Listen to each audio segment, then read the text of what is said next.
Le communiqué du CNSP, je vais le lire, hein, on va le lire d'ailleurs à l'antenne. Le Conseil national pour la sauvegarde de la patrie informe les Nigérians que le retrait des troupes militaires françaises de notre pays a donc débuté cette semaine. Ce désengagement fait suite à la demande de nos autorités pour retrouver notre pleine souveraineté. Le CNSP et le gouvernement nigérien seront attentifs à ce que ce retrait se fasse dans le respect de nos intérêts et selon nos conditions. Les 400 soldats français basés à Walam seront les premiers à plier bagages. La base aérienne de Niamey où sont stationnés la majorité des militaires français sera ensuite démantelée d'ici la fin de l'année 2023. Le CNSP appelle les Nigériens à la vigilance pendant cette période de transition. Nous serons particulièrement attentifs afin que ce retrait se fasse en bon ordre et en toute sécurité. Le communiqué du CNSP. Patient Parfait d'Homme, êtes-vous rassuré par le début du désengagement des troupes françaises du côté du Niger? C'est vrai que jusqu'ici, il y avait un doute qui subsistait à la suite, bien sûr, de l'annonce du président français. Mais là, clairement, l'opération, elle, a démarré, ou du moins, cette semaine. Le désengagement parle de 400 soldats. Tout d'abord, la base de Walam. 400 soldats sur 3500 par là qui partent les premiers. Le reste suivra d'ici la fin de l'année 2023. Êtes-vous satisfait, Patient Parfait d'Homme, par cette annonce? Non, mais on ne peut pas cracher là-dessus. C'est une victoire. Même comme j'estime que c'est une bataille de gagner, mais ce n'est pas encore la guerre que nous avons gagnée. La France joue son va-tout sur notre continent. La France sans l'Afrique, c'est pas grand-chose sur le plan international, en termes de puissance. Elle a déjà perdu, certes, sa place de puissance d'équilibre, mais en perdant la même mise outrancière qu'elle a sur le continent africain, elle va perdre son rang de puissance. Et ça ne pourra pas s'obtenir comme ça, la fleur au fusil. C'est pour ça que je demande, je suis d'accord avec ce communiqué qui appelle à beaucoup de vigilance. Restons vigilants. Ne soyons pas euphoriques. D'autant plus que l'un des agents de renseignement, on dit-on la retraite. Vous parlez de Vincent Crozet. Alors, il a dit dans un plateau, au cours d'un débat, que bon, ok, maintenant que vous avez demandé officiellement, nous allons utiliser un plan B qui sera maintenant une guerre asymétrique, c'est-à-dire qu'on va actionner des moyens que nous avons, n'est-ce pas, nos hommes liges qui sont sur le terrain, pour s'aimer complètement le bordel chez vous. Et pour moi, c'est très dangereux. Vous savez, quand vous affrontez une armée régulière, c'est un type de combat auquel vous êtes préparé, vous êtes organisé. Mais quand vous êtes dans une guerre asymétrique, vous ne savez pas qui est l'ennemi, où il va frapper, comment. Il a un modus operandi qui est complètement différent de ce que vous avez eu à faire face avant. Ça crée beaucoup de problèmes. Mais quand une puissance comme la France vous dit que, pourquoi pour moi c'est une manière, comment dire ça, de nous dire ouvertement ce qu'ils vont faire, moi je commence à dire que c'est très dangereux. C'est très très très dangereux. Parce que, tout à l'heure, le président m'a parlé d'éducation. Quand vous regardez l'essentiel de ceux qui dirigent nos pays, ils ont été presque totalement formatés par l'Occident. Ils pensent comme eux. Ils se comportent comme eux. Ils s'assimilent dans leur culture. Même nous, sur nos plateaux, j'entends souvent les gens rigoler. Oui, j'ai vu ton émission d'énervement, mais tu as dit ceci en français, c'est pas ça qu'on dit. C'est tout ce qui retient. Le fond de l'argumentaire ne l'intéresse pas.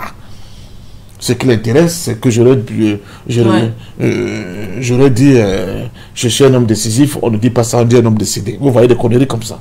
Bon, donc je dis sincèrement qu'il faut qu'on fasse attention. Nos élites, même une bonne partie de nos militaires qui sont formés dans leurs académies militaires, je prends Saint-Cyr, Sanders pour les Britanniques, ou bien West Point pour les États-Unis, ils reviennent de là complètement lessivés. Donc, soyons vigilants, premièrement. Deuxièmement, je parle de la question de l'organisation. L'organisation, oui, c'est répondre au mot d'ordre, de se mobiliser pour aller dans la rue, c'est bien. Mais il faut passer à notre étape de l'organisation. Parce que ce n'est pas la rue qui va décider le moment venu. Ce n'est pas la rue qui va s'organiser pour avoir le bon type de renseignement, ou bien se battre autrement. Même, nous avons des jeunes là qui sont des jeunes qui font informatique, il nous faut aussi des cyberbuteurs, comme on dit. Je pense à cet exemple, pour vous montrer qu'il faut qu'on s'organise. Or, notre niveau d'organisation pour l'instant, il est trop bas. Deuxièmement, c'est la discipline. On est très peu discipliné. Chacun pense qu'il est devenu leader. Chacun veut être leader tout de suite et maintenant. Vous savez, les grands leaders, il faut dire les généraux Diap, ils sont tous dans l'ombre. Je ne sais pas pourquoi la question de la véritariat gagne tout le monde en Afrique. Au point où on oublie l'essentiel. Mais il faut aussi que nous soyons capables d'avoir des attitudes patriotiques. Vous vous souvenez, je crois que c'est le Burkina. Oui. Avec ce général, bien sûr, colonel, qui a reçu l'équivalent de plus de 70 milliards pour faire un coup d'État contre Ibrahim Traoré. Heureusement que les Russes étaient là. À partir de l'enseignement, il a été saisi. Oui. Et ce monsieur, dans sa déclaration, excusez-moi, il nous a beaucoup renseigné, il a été clair. Il dit que non, moi je suis que la partie visible de l'iceberg. Le complot est plus large. Plus large, oui. Que ma personne et 2 ou 3 de mes complices que vous avez arrêtés. Donc, faisons attention. La France ne peut pas rendre des armes comme ça. La France a toujours démissionné du champ de bataille quand elle a été vaincue militairement. Or, nous ne sommes pas dans les révolutions militaires vis-à-vis de la France. Regardez le Vietnam, c'est tout militairement. L'Algérie, militairement. Le Cameroun, malheureusement, n'a pas eu ses chances. Mais elle a essayé. Donc, moi, je ne vois pas, je vois dans ces choses des espèces de batailles que nous sommes en train de gagner. C'est bien, je ne cache pas dessus, je suis preneur, mais je dis, c'est le moment plus que jamais que nous devons nous renforcer en termes de vigilance, de capacité d'organisation, de discipline, mais même d'un chemin mental qui est complètement à l'inverse de ce qu'on nous a toujours enseigné. Sinon, nous allons perdre, parce que après, les gens vont avoir faim, il faudrait les nourrir. Le désert continue d'avancer. Les activités à gauche passerelles disparaissent. On n'est pas encore en capacité d'exploiter convenablement des ressources de notre sous-sol. Oui. Je vois, je fais du côté du Gabon, on dit oui, on rencontre des ministres des mines. Et ton projet c'est quoi? Les mines de fer de Belinga. Bon, on va tout envoyer en Europe. Ce n'est pas ça le projet pour l'Afrique. Il faut qu'on soit capable de créer au moins les premières et les deuxièmes transformations localement.